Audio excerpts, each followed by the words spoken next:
Hello, Slumber Seekers, and welcome to the Slumber Tales podcast, where we read to you some of our favorite stories. My name is Finian Schwarz, and I'll be your storyteller tonight. If you have a favorite story that you'd like us to read, share it with us. You can leave a comment if that's available, or email us at myslumbertales@gmail.com. That's myslumbertales@gmail.com.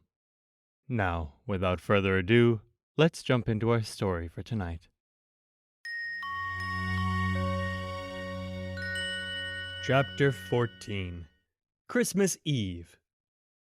Meanwhile, the Dalmatian army was swinging along the road in fine style. Though cold, the night was very still. The pups were rested and hopeful, and the fact that a tired little dog could take a rest with a cadpig in her cart made tired little dogs feel less tired. Indeed, Mrs. at first had to insist on the smaller pups taking turns to rest, but progress was not really fast.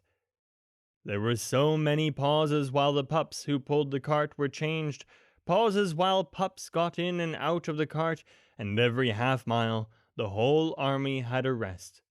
Still, all went wonderfully well, until they were within a half a mile of the village where they were to spend the day. There was a hint of dawn in the sky now, but Pongo felt sure they could reach the village before it was dangerously light. He quickened the pace slightly and told the pups to think of breakfast ahead of them at the bakery. It was soon after this that the cadpig called out, "Look! Little patent houses on wheels!" Pongo saw them at the same moment, and he knew they were not houses. They were caravans. He had seen them once when out with Mr. Dearly, and had heard Mr. Dearly say that gypsies lived in caravans, and gypsies sometimes stole valuable dogs. "Halt!" said Pongo instantly. Could they get past the caravan without being seen? He wasn't going to risk it. Between them and the nearest caravan was an open gate. He would lead the puppies through it and then take them through the fields until they were well past the caravans. Swiftly, he gave his instructions, which were handed on from pup to pup. "We are to keep dead quiet and follow Pongo through the gate." And thus did the owner of one of the keenest brains in dogdom make one of his few mistakes. For in the caravan nearest to them, an old gypsy woman was awake and looking out of the little back window. She saw the approaching Dalmatians and at once woke her husband. He was beside her at the window just as Pongo led the way into the field. The old gypsy woman never read newspapers, so she knew nothing about the stolen puppies, but she knew that here were many valuable dogs, and she knew something else which Pongo did not know. There is a connection between Dalmatians and gypsies.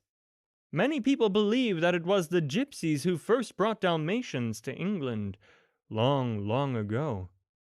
And nothing like as long ago as that, there were gypsies who traveled round England with Dalmatians, trained to do tricks. And these performing dogs earned money for the gypsies. The old woman could remember such dogs, and she thought how splendid it would be if all these Dalmatians could be trained as money earners. "Quick, close the gate," she said to her husband. She spoke in the strange gypsy language which is called Romany. "The only other way out of the field is through the break in the hedge. I will rouse the camp and we will all stop the dogs there and catch them." In less than 2 minutes, the whole gypsy encampment was awake. Children cried, dogs barked, horses neighed. It was still so dark that it took Pongo 5 minutes to find the break in the hedge, and when he found it, he also found the way barred. All the gypsies were there, with sticks and ropes. "Back to the gate, as fast as you can," he cried to the pups, but when they reached the gate, it was closed. They were trapped. Pongo barked loudly, hoping that some gypsy dog might help him. Many gypsy dogs barked in answer, but they had all been shut up in the caravans in case they should fight the Dalmatians. In any case, they only barked in Romany, so they could not understand a word Pongo said. But someone else did. Suddenly, Pongo heard the high neigh of a horse close at hand, and, oh, most wonderful, the horse could neigh normally, as well as Romany. It understood Pongo, and he understood it. Horses are nearly always friendly to Dalmatians, perhaps because of those days when Dalmatians were trained to follow carriages. This horse was not old enough to remember such days, but he took an instant liking to Pongo, Mrs., and all the pups. If these pleasant creatures wished to come out of the field, nothing could be easier. He strolled up, opened the gate with his long, strong teeth, and swung it back. Out poured the puppies. "Lead them past the caravans as fast as you can," Pongo shouted to Mrs., and waited to see the last pup out of the field. "What a very large family you and your wife have," said the horse. "My wife and I have never had more than one. Well, good luck to you." He waved aside Pongo's thanks, and then, being a very tidy horse, he carefully closed the gate again. So never did the gypsies, all waiting at the break in the hedge, know how their prisoners got away. Helter-skelter along the road went Mrs., the puppies, and finally, Pongo. The pups who drew the cadpig's cart stuck faithfully to their task. The shut-in Romany dogs heard them and shook the caravans in their efforts to get out. Volleys of furious barking came from the little windows. "The caravans bark, but the dogs move on," remarked Pongo when he felt they were out of danger. A few minutes later, they reached the village where they were to sleep. The sheepdog's friend, a handsome collie, was waiting to welcome them. "No talk until you're safely hidden," he said. "It's almost light." Quickly they followed him across the village green to 3 old gabled houses. The baker's was in the middle, between the butcher's and the chimney sweep's. The baker and the butcher and the sweep were all widowers, and, as it was Sunday, had already gone to spend Christmas with their married daughters, which was just as well. The baker's shop would not have been nearly big enough to house all the pups, but luckily there was a large bakehouse at the back, and soon every pup was safe in and enjoying a splendid sausage roll. Pongo and Mrs. chatted to the collie while they ate. He shook his head worriedly when he heard about the gypsies. "A narrow escape? Oh, the trouble is the Dalmatians are such noticeable dogs. 99 of you together are spectacular, though I mean it's a compliment now. You'd be so much safer if you were black." "Like that nice little pup over there?" said Mrs. "Which pup?" The collie looked across the bakehouse, then said sharply, "Oh, that pup doesn't belong in this village. Who are you, my lad? Where have you come from?" "Mercy, you need some washing," said his mother. Then it was that one of the keenest brains in dogdom had one of its brainiest waves. "Roly-poly," said Pongo. "Was there a lot of soot at the sweeps?" "Bags and bags." "Then we're all going to be black dogs," said Pongo. "Ach, your husband is a fair genius," said the collie to Mrs., as he showed them all into the sweep's shed. There was any amount of soot, waiting to have done with it whatever sweeps do with soot. 10 dogs forward at a time," commanded Pongo. "Pups, roll! Pups, rub noses!" In a very short time, there were 97 pitch-black pups. "And now, my love," said Pongo to Mrs., "let us take a roll in the soot." Frankly, Mrs. did not fancy it. She hated spoiling her gleaming white hair and losing its smart contrast with her beautiful black spots. But when Pongo had helped her with the final touches, he said, "Why, Mrs., as a black dog, you're slimmer than ever. You're positively svelte." And then she felt much better. Then Pongo said, "How does soot suit me?" suits you beautifully, said Mrs. And all the pups roared with laughter at her mistake. Then they all went back to the bakehouse and settled down to sleep. The collie said he would call them as soon as it was dark. They would only have 5 miles to go to another bakery, but he felt they should get the journey over early, as he had heard there might be snow. But there may be cars on the road until late, as it is Christmas Eve and a Sunday. So you must go by the fields. I shall escort you. Rest well now. Poor Mrs. When she awoke in the late afternoon and looked around her, she dissolved into sooty tears. "I can't tell one pup from another now they're all black," she moaned. But she soon found she could, though she could never have explained how she managed it. Another meal had been organized, but it was not all that could have been wished, because the butcher had meanly locked up his shop. "This clears the bakery out," said the collie, carrying in the last stale loaf. "But there'll be a good supper waiting for you, and the journey oughtn't to take much more than 3 or 4 hours. He then went off to see if there was any news coming in by the twilight barking. After half an hour or so, Pongo began to feel anxious. It was quite dark now. They ought to be off. What was delaying the collie? "Listen," said Mrs. suddenly. Very, very faintly they could hear the collie barking. He was calling Pongo's name again and again. Pongo and Mrs. ran out of the bakehouse to the little yard at the back. Now they could hear the collie more clearly, but he was obviously some way off. Pongo barked in answer to him. Then, swiftly, the collie told them what had happened. He was locked in a house across the green, with no hope of getting out. The postmistress had promised to look after him while the baker was away for Christmas. She had decided it was too cold at night for a dog to be out, hauled him in, and gone out for the evening.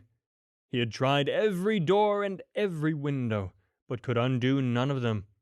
It was impossible for him to escort the Dalmatians, as he had promised. "But you can't miss your way, Pongo," he barked. "Out over the field at the back of the bakehouse, and straight on for 5 miles. Pongo told him not to worry, but the poor collie was most unhappy. "Here I am, locked in with a warm fire and a good supper, and powerless to help you." Both Pongo and Mrs. told him to eat the supper and enjoy the fire, and thanked him for all he had done. "And now, off we go," said Pongo, bringing the pups out of the bakehouse. "And no straggling, because it would be very easy to lose a black pup on a dark night." But it was not really a very dark night, for already the moon was rising, and the stars were out. There was one specially large, bright star.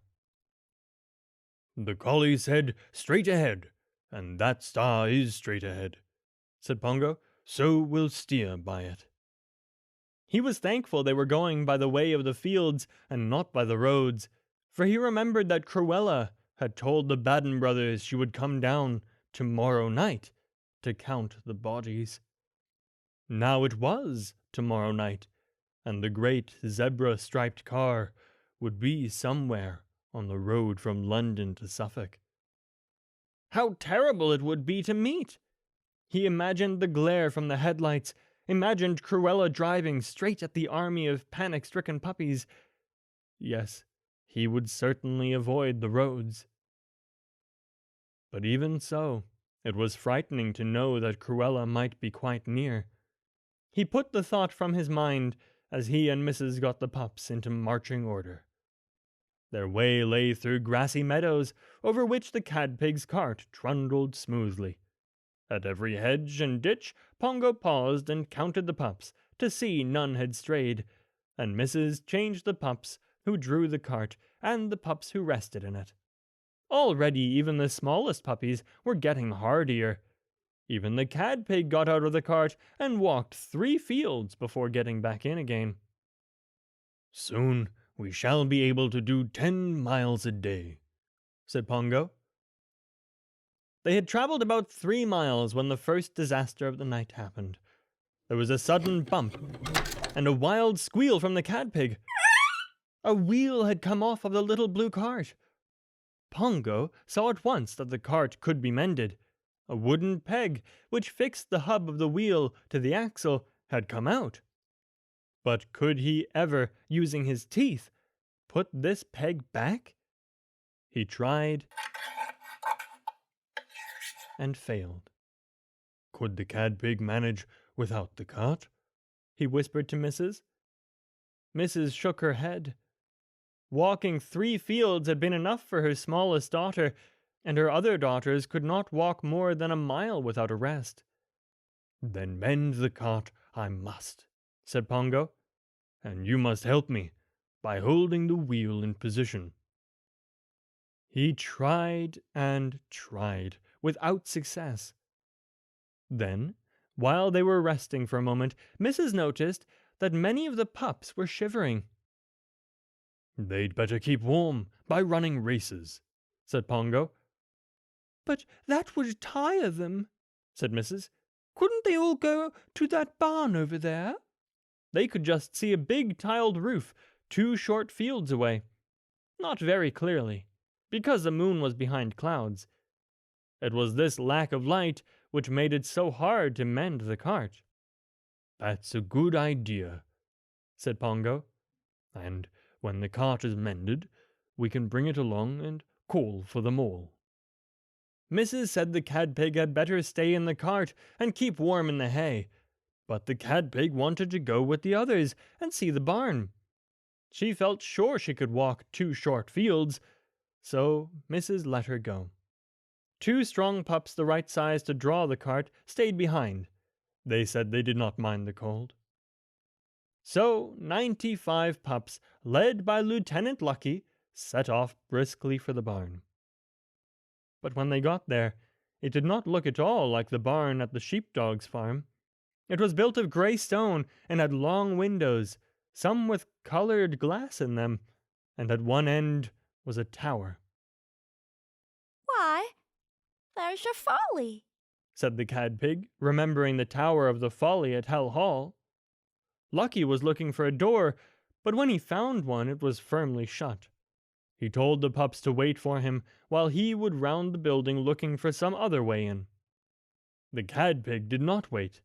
Come on, she said to her devoted brother Patch. I want to look at that folly. And when they got to the tower, they saw a narrow door that was not quite closed. It was too heavy for them to push, but they could just squeeze through. Inside this tower was nothing like the one at Hell Hall. It opened into the grey stone building. No hay in this barn, said the Cadpig. She had counted on the hay for warmth, but she soon found she was warm enough without it, for there was a big stove alight. It had a long iron pipe for a chimney, which went right up through the raftered ceiling. The moon was out again now, and its light was streaming in through the tall windows, so that the clear glass made silver patterns on the stone floor, and the coloured glass made blue, gold, and rose patterns. The Cadpig patted one of the coloured patterns with a delicate paw. I love this barn, she said. Patch said, I don't think it's a barn. But he liked it as much as the Cadpig did. They wandered around, and suddenly they made a discovery. Whatever this mysterious place was, it was certainly intended for puppies, for in front of every seat, and there were many seats, was a puppy-sized dog bed, padded and most comfortable. Why, it's just meant for us all to sleep in, said the Cadpig. I'll tell the other pups, said Patch, starting for the door. A glad cry from the Cadpig called him back. Oh, look, television! But it was not like the television at Hell Hall. It was much larger, and the figures on the screen did not move or speak. Indeed, it was not a screen. The figures were really there. On a low platform, humans and animals most lifelike, though smaller than in real life. They were in a stable, above which was one bright star. Look at the little humans, Kneeling, said Patch. And there's a kind of a cow, said the Cadpig, remembering the cows at the farm who had given all the pups milk. And a kind of a horse, said Patch, remembering the helpful horse who had let them all out of the field. no dogs. Said the Cadpig. What a pity. But I like it much better than ordinary television.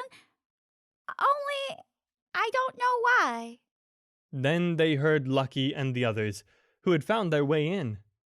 Soon every pup was curled up on a comfortable dog bed and fast asleep, except the Cadpig. She had dragged along one of the dog beds by its most convenient little carpet ear and was sitting on it, wide awake, gazing and gazing at this new and far more beautiful television. Once the moon came out from behind the clouds, Pongo managed to mend the wheel. Oh, the feeling of satisfaction when the pegs slipped into place. Mrs., too, felt proud. Had she not held the wheel? She, a dog who had never understood machinery? Quickly the two waiting pups seized the crossbar in their mouths. Then off they all went to the barn. But as they drew nearer, Pongo saw this was no barn. "Surely they can't have gone in there," he said to Mrs. "Why not, if they were cold?" said Mrs. "And they are far too young to know they would not be welcome." Pongo and Mrs. both knew that humans did not like dogs to go into buildings which had towers and tall, narrow windows. They had no idea why, and had at first been a little hurt when told firmly to wait outside. But Mrs. Dearly had once said, "We would love you to come in if it was allowed, and I would go in far oftener if you could." So it was obviously one of those mysterious things, such as no one, not even humans, ever being allowed to walk on certain parts of the grass in Regent's Park. "We must get them out quickly," said Pongo, "and go on with our journey." They soon found the door in the tower, which the biggest pups had pushed wide open. Because Mrs. had always been left outside, she disliked these curious buildings with towers and high windows.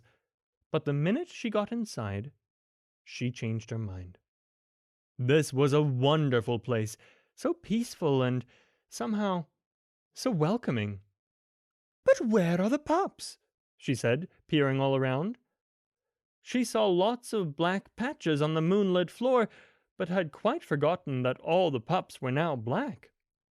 Then she remembered, and as she drew nearer to the sleeping pups, tears sprang to her eyes. Look at all those puppy beds," she cried. "What good people must live here." "It can't be the kind of place I thought it was," said Pongo. He was about to wake the puppies when Mrs. stopped him. "Let me sit by the stove for a little while," she said. "Not too long, my dear." He need not have worried. Mrs. only sat still for a few minutes. Then she got up, shook herself, and said brightly, "Let us start now. Things are going to be all right." An hour or so later, just before the evening service, the verger said to the vicar, "I think there must be something wrong with the stove, sir." On every hassock he had found a small circular patch of soot. That's the end of our story for tonight.